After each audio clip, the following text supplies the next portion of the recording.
Intel are providing open source drivers for our components.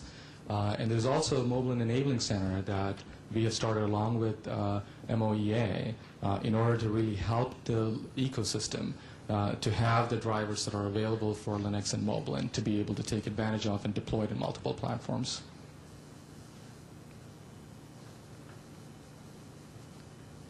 So thank you very much, Mr. Petabola. Thank you. Thank you. So after his great sharing, I guess all of you guys know more about mobiling. And now, 接下来我们邀请到 Linux Foundation 的执行董事 Jim Zemlin 与我们分享的主题为 Linux 之无穷契机。Well, it's our great pleasure to invite Jim Zemlin, the Executive Director of the Linux Foundation. He's going to bring us the speech on Linux, State of Director of Linux Foundation.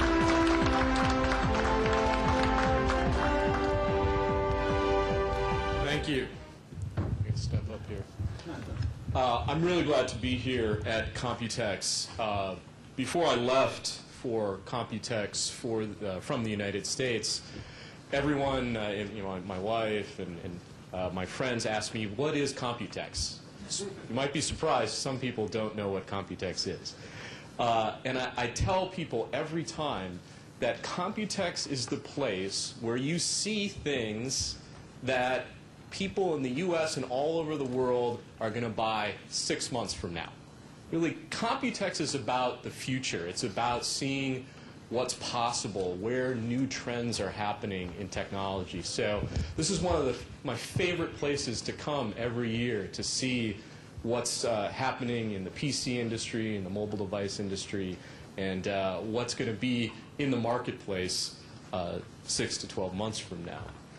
I wanted to talk to you today about what's going on in the Linux industry and community. And I want to keep it simple, so I'm going to only talk about really 6 things. 3 trends that are happening in Linux that you should all be aware of. And then 3 opportunities. They're kind of challenges, but I always call a challenge an opportunity.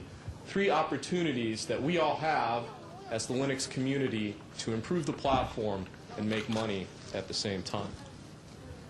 So the first trend that is accelerating, that's moving faster in 2009 than any time in history, is that Linux really is everywhere. Linux powers the internet. If you use Google, you're using Linux. If you use a mobile phone these days, you're using Linux. The 90% of the top 500 fastest supercomputers run on Linux. It's the fastest growing operating system in the server market. It's the fastest growing operating system in the embedded device market. Television sets now run on Linux. Linux is in more places than any time in history. It's unusual to find somebody who doesn't use Linux every single day. It's just amazing to see how many things are out there. And so why is Linux growing so fast in 2009? Well, because it's a tough economy out there. Economic times are hard right now. And even though the economy is contracting in many parts of the world, Linux is actually growing fast. And the reason for that is because when you have an economic slowdown, when you have a recession, it tends to accelerate natural trends. In a recession, in an economic slowdown, people concentrate on what's really, really important, right? And so what's happening now is people are looking at cost, they're looking at efficiency, and Linux is really leading in providing the best computing efficiency at the lowest possible cost.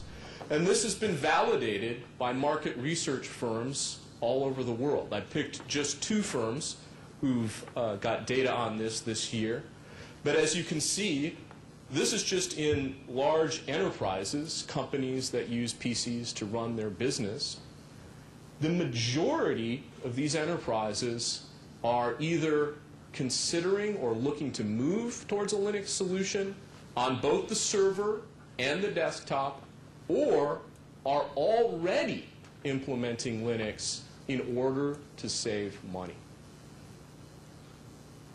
Linux software spending is increasing at 2 to 3 times the rate of any other platform out there in the market. It's the fastest growing operating system, period. During a recession, companies merge together.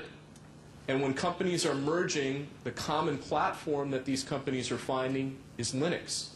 The reason is Linux runs on more architectures, can be put in more uses, whether it's a mainframe or an x86 blade server or any variety of desktops, than any other operating system out there. It is the common denominator when companies come together.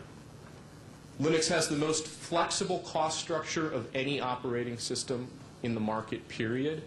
You can get support for free from email lists or message boards, and you can pay for support even to the degree to which you have 24-hour support, where companies such as IBM or Red Hat or Novell will send support personnel to your company to fix your problems 24 hours a day for a cost. There's a huge range in between, and really almost any cost structure associated with that support.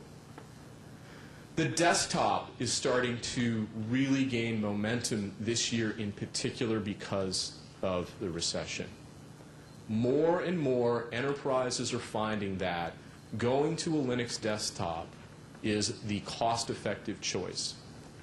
Companies are starting experiments in this area or wholesale going there. But they're finding that for office productivity, email, for all of the general tasks that a typical worker does every day, Linux is more than adequate to meet their demands, and is definitely considerably cheaper than Windows. Finally, price competition is changing the economics in the PC market. In a world where an average PC costs less than $250, Linux is really the only viable platform for that marketplace.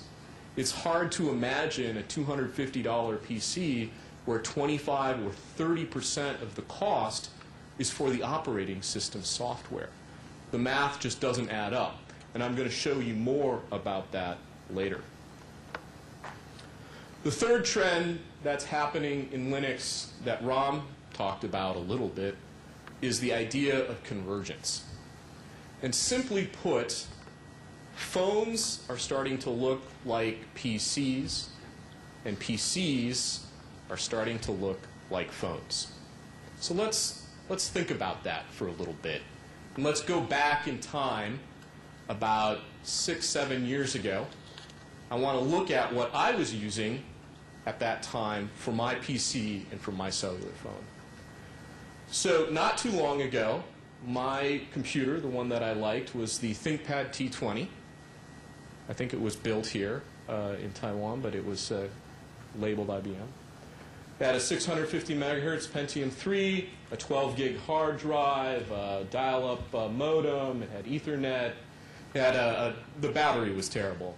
And it was one of the best laptop computers you could get at the time. It was over $1,000 US, but it was a nice PC. At the same time, back then, I had a cellular phone as well.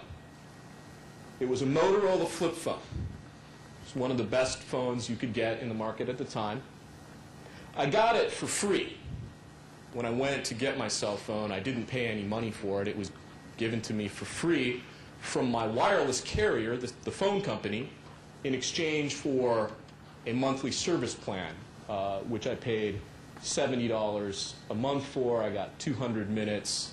I could do text messaging. That was about the best feature on that Motorola cell phone. And this was not too long ago. Now let's look at today. Let's look at what is one of the hottest phones in the market today. Unfortunately, it's not Linux. It's the Apple iPhone. I picked this one specifically because it's not Linux, because I think we can all learn a lot from this. It actually has a processor that's pretty close to that ThinkPad. It's got more storage. It's got a better screen.